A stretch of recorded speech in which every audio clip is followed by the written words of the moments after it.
Hello student, अभी आप लोग चैनल देख रहे हैं द कंसेप्ट और आज हम लोग इलेक्ट्रोस्टैटिक्स के कुछ ऑब्जेक्टिव क्वेश्चन देखेंगे जो बोर्ड के एग्ज़ामों में पूछे जाते हैं। तो वीडियो शुरू से करने से पहले यदि आप लोग इस चैनल को देख रहे हैं तो इस चैनल को सब्सक्राइब कर दीजिए और यदि वीडियो पसंद आए उसको ज़्यादा से ज़्यादा शेयर और लाइक कीजिएगा। तो चलो तो वीडियो को शुरू करते हैं। तो जो पहला क्वेश्चन है कि which of the following charge is not possible to exist, निम्नलिखित में किस आवेश का अस्तित्व संभव नहीं है। तो हमें पता है कि चार्ज जो होता है Q इक्वल टू होता है NE, N जहाँ इंटीजर है तो हमें पता है कि 1 इलेक्ट्रॉन पर जो चार्ज होता है 1.6 इंटू 10⁻⁻19। मतलब यदि हम चार्ज को 1/6 इंटू 10⁻⁻19 से डिवाइड करें तो जो n हो वो इंटीजर में आना चाहिए। तो इसमें से चार ऑप्शन में से ऐसा कौन सा है जो इंटीजर नहीं आएगा, तो देख लेते हैं। यदि हम 3.2 को 1.6 से डिवाइड करेंगे तो 2 आएगा। 6.4 को यदि 1.6 से डिवाइड करेंगे तो 4 आएगा। 1.6 से यदि 1.6 को डिवाइड करेंगे तो 1 आएगा। लेकिन यदि हम 1.6 से 2.4 को करेंगे तो ये इंटीजर नहीं आएगा, पूर्णांक नहीं आएगा। इसका मतलब ये हुआ कि ये जो चार्ज है इसका एग्जिस्टेंस संभव नहीं है, ये एग्जिस्ट नहीं करता है। तो इसका जो ऑप्शन होगा वो सी नंबर ऑप्शन होगा। सेकंड क्वेश्चन है कि surface charge density of charges, आवेश का पृष्ठ घनत्व क्या होगा। तो हम पढ़ चुके हैं कि आवेश का जो पृष्ठ घनत्व होता है वो होता है सिग्मा/एप्सिलॉन नॉट। तो इसका जो आंसर होगा वो होगा आंसर सिग्मा/एप्सिलॉन नॉट। तो इसका आंसर डी नंबर आंसर होगा। अगला क्वेश्चन है डायमेंशन ऑफ एप्सिलॉन नॉट। तो जो डायमेंशन ऑफ एप्सिलॉन नॉट होगा इसको हम निकाल लेते हैं कि कैसे आएगा डायमेंशन ऑफ एप्सिलॉन नॉट। तो बहुत आसान है, हमें पता है कूलम्ब फोर्स इक्वल टू होता है 1/4 पाई एप्सिलॉन नॉट Q1 Q2/r²। तो यहाँ से यदि हम एप्सिलॉन नॉट को लेफ्ट हैंड साइड की तरफ ले जाएं, हमें पता है कि 1/4 पाई जो है वो कांस्टेंट है। तो यहाँ बच जाएगा Q1 और Q2। यदि हम Q1 और Q2 को मान लें, अभी Q दोनों हम सेम चार्ज मान लेते हैं, तो इसका जो हो जाएगा Q²/F/r²। तो अब यदि हम इनमें सभी का यदि हम डायमेंशन फार्मूला डाल देंगे तो यहाँ से हमें एप्सिलॉन नॉट का डायमेंशन फार्मूला आ जाएगा। तो इसको हम कैसे लिखेंगे, तो हमें पता है कि एप्सिलॉन नॉट, अभी हमने Q² का जो डायमेंशनल फार्मूला होता है वो होता है AT, और AT का हो जाएगा स्क्वायर नीचे में। मास का फोर्स का जो डायमेंशनल फार्मूला होता है वो होता है mLT⁻⁻2 इंटू नीचे में था R²। तो R² का जो डायमेंशन फार्मूला हो जाएगा L²। अब यदि हम इसको कैलकुलेट करें तो हमारे पास जो वैल्यू आएगा, ऊपर में था 80, तो 80 तो ठीक था, तो हम एक 80 और m ऊपर चला गया होगा तो m कितना हो जाएगा m⁻⁻1।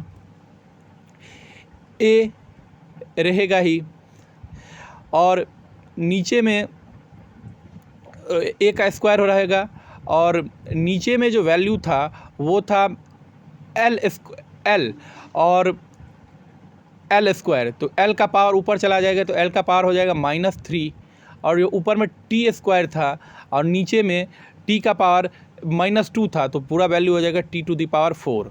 तो हमारे पास जो वैल्यू आएगा वो आएगा बी नंबर ऑप्शन, और इसका आंसर होगा m इनवर्स L⁻³ और T⁴ A²।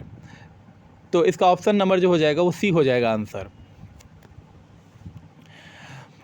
उसके बाद अगला नेक्स्ट क्वेश्चन, जो the electric field distance R from the axis of the charge cylindrical conductor infinite length will be, अनंत लंबाई के आवेशित बेलनाकार चालक की अक्ष से r दूरी पर विद्युत क्षेत्र होगा। तो हम बता चुके, एक्सप्लेन कर चुके हैं कि एप्लीकेशन ऑफ गॉस लॉ में कि जो होता है किसी भी लंबवत तार, जो बेलनाकार तार होता है, उसके लिए जो इलेक्ट्रिक फील्ड होता है उसका वैल्यू हम लोग निकाल चुके हैं। तो आप लोगों को याद होना चाहिए, याद नहीं है तो पीछे आप जाके प्लेलिस्ट में वीडियो को भी देख सकते हैं। और इसका जो आंसर होगा option number B number option होगा, इसका बी का ऑप्शन, और आंसर होगा लैम्डा। इसका जो ऑप्शन होगा वो होगा बी नंबर, और आंसर होगा λ/2 pi epsilon naught into r। तो इसका आंसर बी नंबर ऑप्शन हो जाएगा। अगला क्वेश्चन जो है वो है कि SI unit of electric flux, विद्युत फ्लक्स का SI मात्रक क्या होगा। तो विद्युत फ्लक्स का SI मात्रक हमें पता है कि विद्युत फ्लक्स क्या होता है। विद्युत फ्लक्स होता है, विद्युत फ्लक्स जो होता है वो होता है, हमको पता है कि फ्लक्स जो होता है E इंटू DS होता है। E मीन्स इलेक्ट्रिक फील्ड और DS मीन्स सरफेस एरिया। तो E जो होता है उसका SI यूनिट होता है वोल्ट पर मीटर और DS का होगा मीटर स्क्वायर। तो यदि हम मीटर से मीटर को कैंसल आउट कर दें तो एक तो इसका सरफेस एरिया आ जाएगा वोल्ट पर मीटर और इसका आंसर हो जाएगा वोल्ट मीटर। तो एक तो इसका ऑप्शन नंबर हो जाएगा B, वोल्ट पर मीटर। और यदि हम इसको ऐसे भी लिख सकते हैं, हमें पता है कि इलेक्ट्रिक फील्ड जो होता है, इलेक्ट्रिक फील्ड इक्वल टू होता है F/Q। और तो हमें अभी देखा है कि ये होता है, इसका होता है इलेक्ट्रिक फ्लक्स इक्वल टू जो होता है फाई इक्वल टू होता है इलेक्ट्रिक फील्ड। तो इलेक्ट्रिक फील्ड की जगह हम लिख सकते हैं F/Q इंटू DS, और DS का जो SI यूनिट होगा मीटर स्क्वायर सरफेस एरिया। तो हमें पता है कि जो इलेक्ट्रिक फ्लक्स होगा, तो इलेक्ट्रिक फ्लक्स F का जो SI यूनिट होगा वो होता है न्यूटन, और चार्ज का जो होता है कूलम। तो कूलम नीचे से यदि ऊपर जाएगा तो C इनवर्स। और अभी हम बताए हैं कि SI यूनिट ऑफ जो एरिया होता है वो होता है मीटर स्क्वायर। इसका जो दूसरा ऑप्शन होगा वो C ऑप्शन भी होगा। तो इस तरह से B और C दोनों आंसर सही होगा। तो इसका जो करेक्ट आंसर होगा यदि हम लिखेंगे तो आंसर होगा B एंड C दोनों, वोल्ट मीटर और न्यूटन कूलम स्क्वायर पर मीटर स्क्वायर। इसका राइट आंसर होगा option number D, B and C। अगला क्वेश्चन,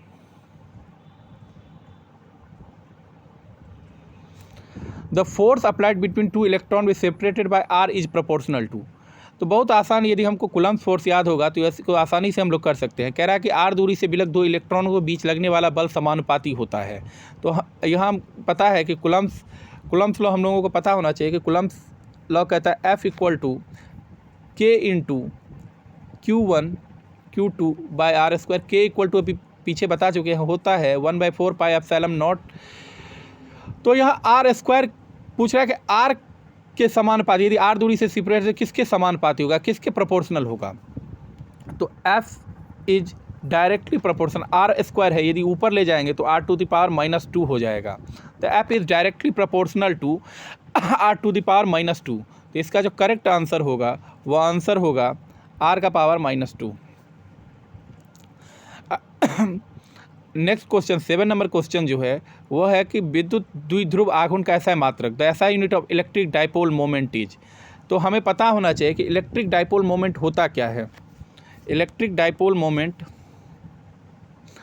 P इक्वल टू हम लोगों को पता है charge into 2L, magnitude of charge का परिमाण और उन दो चार्जों के। डाइपोल होता क्या है, dipole is the system of two charge which is separated by very small distance.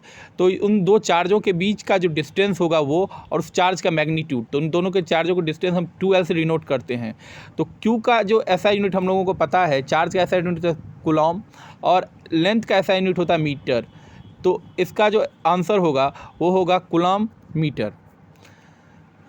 तो यदि आप लोगों को वीडियो पसंद आ रहा हो तो आप अपने इस चैनल द कंसेप्ट को सब्सक्राइब कर दीजिएगा। Thank you.